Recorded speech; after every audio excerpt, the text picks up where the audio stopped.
Please give a very warm welcome to our next speaker. Please welcome Dr. Vanessa Spiller. Thank you. Good morning, everyone, and thank you very much for inviting me here. I'm going to jump straight into it. Everyone who knows me knows that talking to 25 minutes is probably one of my greatest life challenges. I always have an abundance of things to say. First of all, I do want to obviously acknowledge the traditional owners of the land on which I am from, which is the Turrbal and Yagara peoples of South East Queensland, which is up in Brisbane, and obviously thank you people for welcoming me onto country here. When Meg invited me to do this talk, she asked me to talk particularly about practical interventions and things like physical activity and how can physical activity be used. And my first thought was, oh my gosh, I don't know if I can talk for 25 minutes about physical activity. But lo and behold, I can. In fact, but I'm going to take you on a meandering journey as I talk about physical activity, because I want to interweave it with some other, I think, really important concepts and ways of thinking about physical activity, as well as the way in which this intersects with neurodiversity, but also I'm going to bring in restrictive practices, because I think restrictive practices have a really bad reputation and a bad name. And certainly when we're talking about youth justice, we're talking about the most extreme forms of restrictive practice. So I'm going to weave a bit of restrictive practice in there. I'm going to talk about ability mapping, which pulls us out of our silos. It moves us out of being psychologists and speech therapists and occupational therapists and paediatricians, and it brings us back to some joint language and joint ways of understanding, particularly so that we're not drowning people in information. And I think that's one of our biggest challenges, I guess, when we're talking about complex neurodiversity.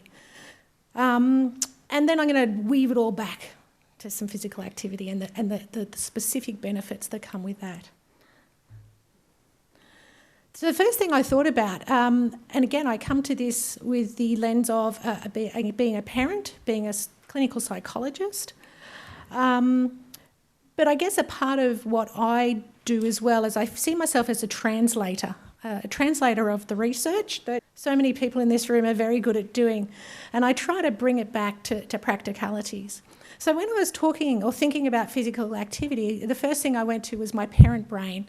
As a parent of a now young adult with FASD, and who was obviously first diagnosed with ADHD, and was like a human tornado.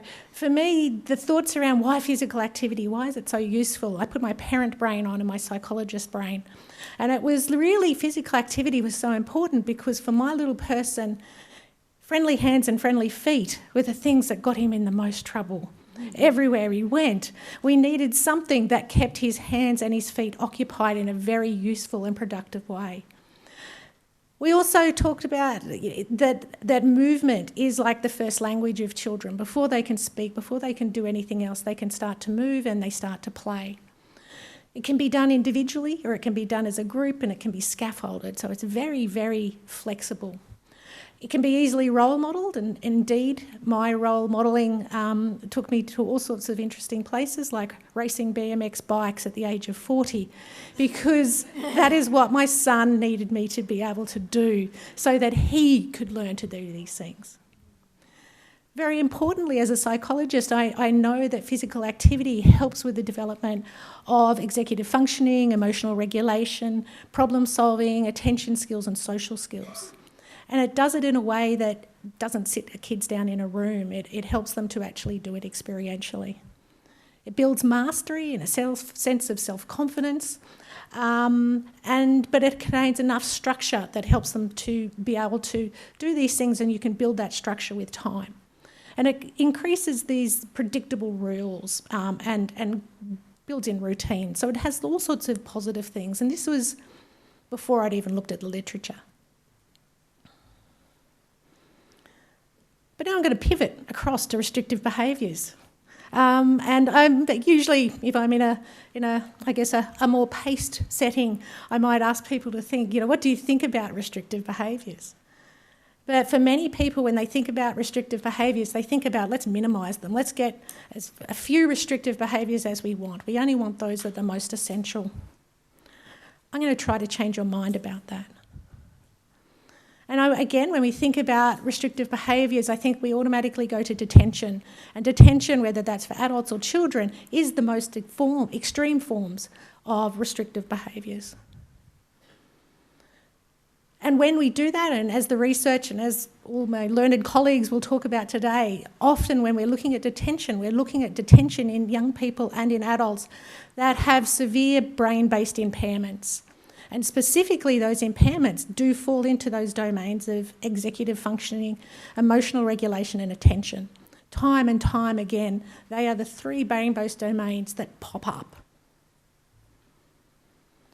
And why do they cause us so much problem? It's fairly logical, because they are required. They're the essential components of things like impulsivity, the inability to link cause and effect, the inability to disinhibit ourselves, particularly under strong emotions, the difficulties that people have in self-soothing, and it often leads to real externalisation of people's distress or their needs and their ability to get those met.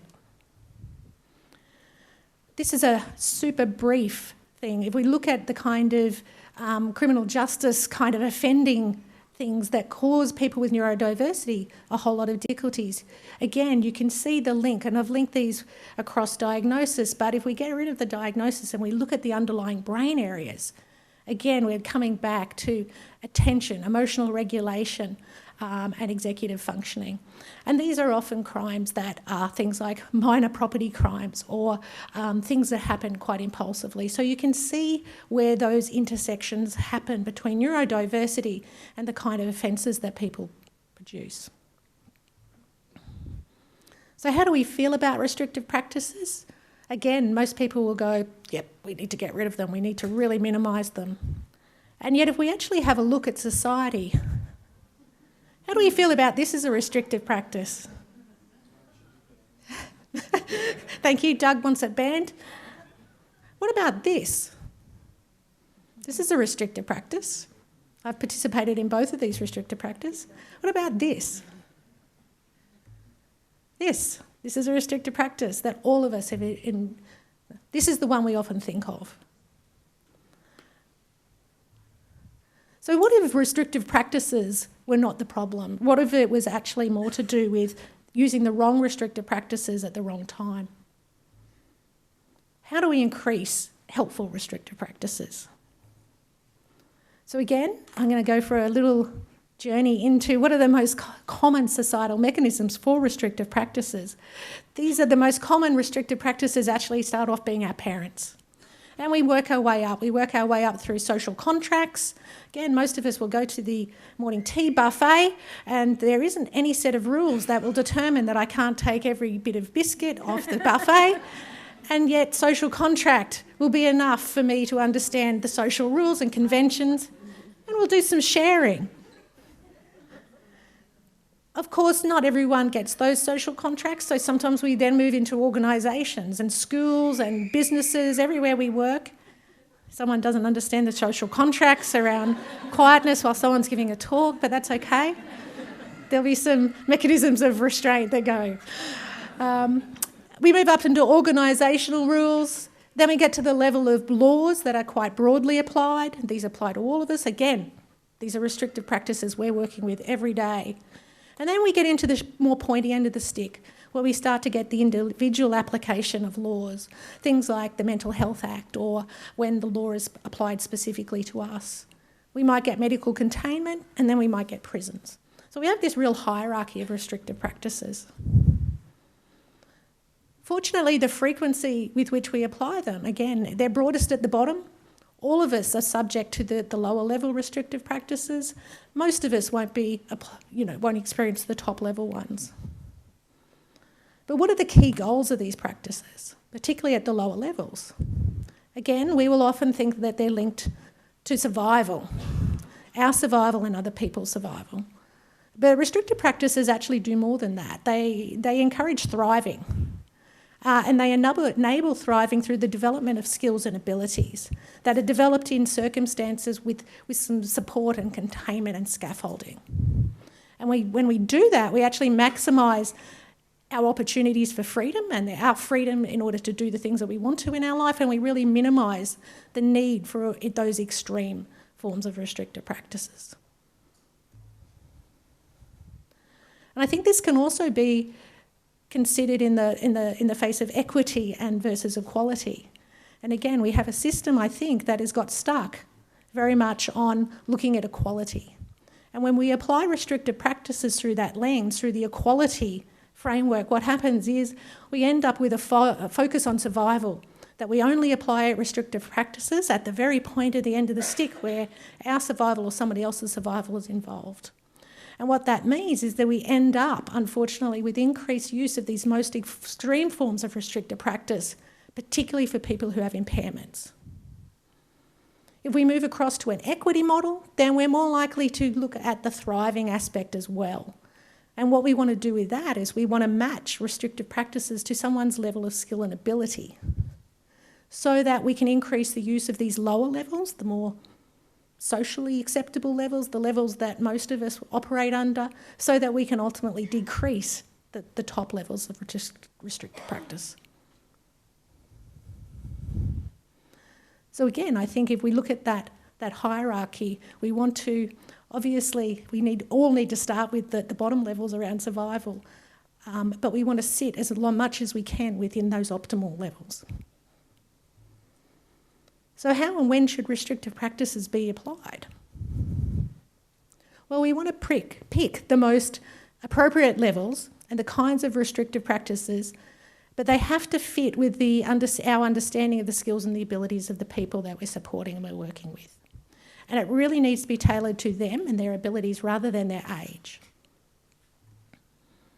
So again, if we come across and we have a look at this, what we know across the lifespan is that we start with the smallest number of skills and abilities, and that coincides with the time when we have the most restrictive practices. And generally speaking, we think with age what happens is we have fewer and fewer restrictive practices. And while that's true, it's actually not our age that facilitates that. It's the development of skills and abilities. And so the more that we're developing skills and abilities, the more that we understand someone's skills and abilities and their level of functioning, the better able we're going to be to pick the level of practice that they might need, or that we might need indeed. So how does this intersect then with justice systems?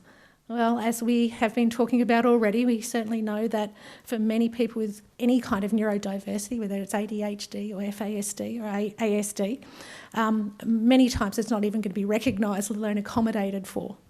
But we also know that it's incredibly common. And certainly, again, the research I often go back to is that Western Australian study, the Banksia Hill study, where we found that even if we looked at juvenile inmates there, they had severe impairment in 3 or more brain-related domains. So almost 2/3, and I think it was 90% had severe impairment in one domain. So we are talking about a population with lots of neurodiversity. And surprise, surprise, which domains turn up?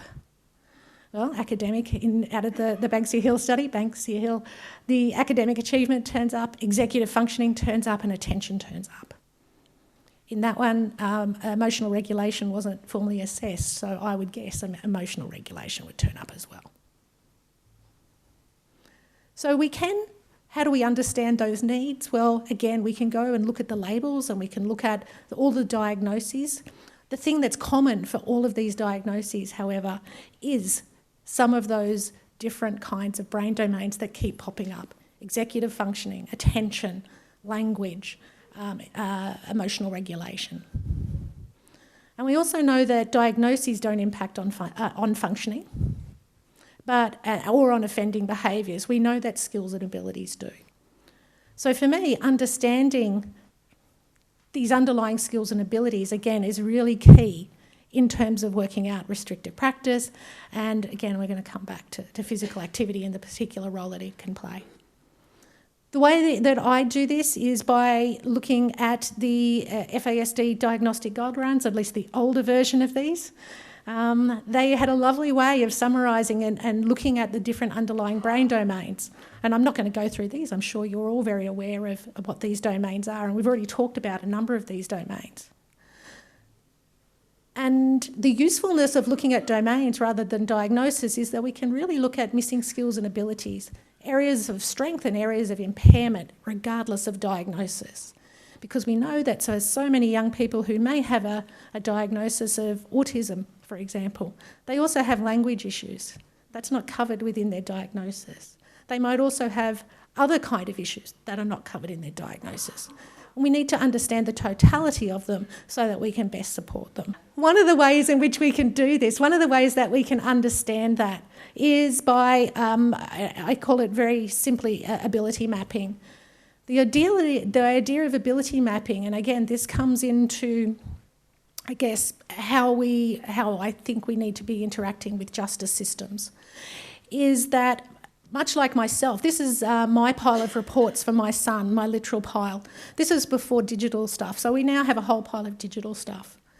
One of the biggest challenges that we have as people who are passionate about this is that I would know that every time my son got a new report, I would scour through it and I would read it in great detail, and there'd be 2 pages of recommendations, and I'd photocopy it and I'd send it off to the school for them to read. And I can see Tanya giggling down here because the school had probably already received 3 of those type of reports that morning, and they already had the other 7 that I'd sent previously. There was nothing wrong with the information. The information was incredibly valuable and incredibly useful and incredibly accurate. They just can't use it. They don't have the time to use it, and they don't have the training and the experience to understand it. So ability mapping is the process where I try to take all of those reports and I try to condense it into the key areas. So I condense it into the brain domains and I look at the numbers. For me, the numbers are important. This is some of the standardised testing that's important to me, but not necessarily going to be so understandable to other people. And I can turn that information, I can turn that pile of information into a map that describes that young person's functioning in a way that hopefully other people can get it really quickly and get an understanding of it really quickly. Using the brain domains, as I said, out of the FASD guidelines, which are not unique to FASD. These are brain domains that everyone has. So how is this important, and why is this important for restrictive practices and also for physical activity? Well, it's a really quick and succinct way of taking some really complex issues that are highly individualised. So again, if you look at the FASD guidelines, we need severe impairment in a minimum of 3 areas, 3 brain-related domains. Unfortunately, it can be any 3 domains. So if we look at that, we have 120 possible combinations of the way in which that can manifest. How on earth can a teacher make sense of that? How on earth can a magistrate make sense of that? How on earth can any of us, how can a parent make sense of that? So we need to find some ways of really condensing that information down so that it remains accurate, but it gives us a very clear and specific picture. So that we can then plan interventions around that, and we can use it to understand behavioural symptoms, and we can use it to predict where a young person might need some support and education so that we can do early intervention. So how can we use it? I'm going to whip through this very quickly. So we can use it to explain the individual. So we can look at an individual profile and go, okay, this is this person's wheel. I talk about the wheel analogy a lot in the training that I do. I think it's a really useful analogy because a wheel is something very understandable. You can imagine, I often say to my audience, pick this profile off the page and imagine rolling it along the floor. How do you think it would go? Is it going to go straight? Is it going to run into some other things? How's this wheel going to roll through life? Imagine you were riding this bike. This was on your bike from the moment you woke up in the morning until the moment you go to bed at night. So if you're a teacher or you're a justice system or if you're someone who's trying to understand that individual, you get a very powerful idea of the struggles that someone with this wheel might have all day, every day. You can use it, of course, to identify strengths and weaknesses, and this version is actually my more kid-friendly version, so you'll see rather than having severe impairment, it's got kryptonite written there, but that changes depending on who you're writing the report for. You can see where their strengths are straight away. Motor skills, in this case, gross motor skills. You can see where their weaknesses are. We can also use it to compare them to other young people their age. And again, we don't do this to be mean. We do this because quite often they will be in settings with other young people of a similar age. And everyone's going to be expecting them to be able to do what everyone else in that environment's doing. Environments are set up for average levels of ability. They're set up for young people who, and this is schools, scouts classes, art classes, swimming classes, everywhere is set up for young people with fairly average levels of ability.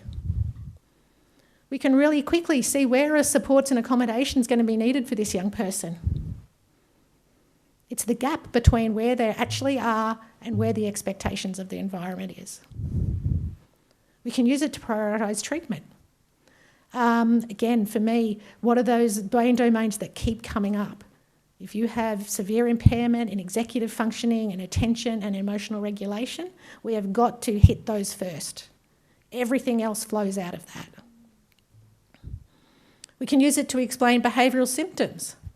So if I have a kid who's experiencing difficulties with truth-telling or stealing, I can use their map. You can look at this and say, what are the skills that are required to tell the truth? This is Damien's skills. How good do we expect Damien to be at truth-telling? Even if he wants to be a good truth-teller. We can use it to explain which behaviour management approaches will be effective and won't. Again, I use this a lot with schools. Tell me about detention. Let me just explain why sticker charts aren't working for this particular young person. These are the skills that are required to benefit from a sticker chart. These are the skills required to benefit from time out. Oh, hang on, let's have a look at Damien. Oh, geez, actually that's not going to work. We're going to have to find something else, aren't we? We can do it together. We can map tasks, we can map activities. We can use it to get a really good understanding of, again, their environment so that we can plan what kind of restrictive behaviours or what kind of restrictive practices, our new version, are we going to need that are going to support this young person to be successful. All right. Sorry about the formatting here. So optimal time for intervention is when missing in skills and abilities first appear. Okay, right, I'm still running now. I've got to get on to the physical activity bit. Missing skills and ability, when they first appear, for me it's often they're appearing in schools, but that's when people come to me, but they're often missing earlier than that. So when we start to see young people unable to fulfil their social contracts, that's a time when we need to start to step in and do that early intervention. Right, physical activity, why is it such a great one? Well, as I said, this was my original list when I didn't even look at the research. But for me, it's actually one of our very first forms of very, very helpful restrictive practice. We know that physical activity has enormous benefits on physical health, but it also has really big flow-on effects to our mental health, depression, anxiety. And we've got a really clear dose response that more physical activity tends to be better. Higher intensity tends to be better. The only thing that's a little bit wonky is that shorter duration seems to do better than longer duration. And it has lots of the similar benefits that we get to psychopharmacology. Exercise is one of the few behavioural processes that appears to increase neuroplasticity. I didn't even know that. 1 minute? 1 minute, good. And that in terms of the areas that it seems to help with, it super helps with executive functioning. And this is an area that we really want to be improving. So my list, when I went to the research, actually had some lovely diagrams that highlighted the benefits and the flow-on effects to things like executive functioning and emotional regulation. I reckon that's mine. Yeah, thank you very much. Oh, the shame. If we look at autism, so again, a specific form of neurodiversity, again, we can see that it has lots of effects, positive effects on social functioning, reduces aggression, stereotypical behaviours, sleep issues. It has very few side effects and it's incredibly cost effective and easy to implement. So, we don't need a whole lot of brain-based skills to participate in physical activity. Physical activity is an incredibly easy one to apply and it has an enormous range of benefits. That's it. Thank you very much.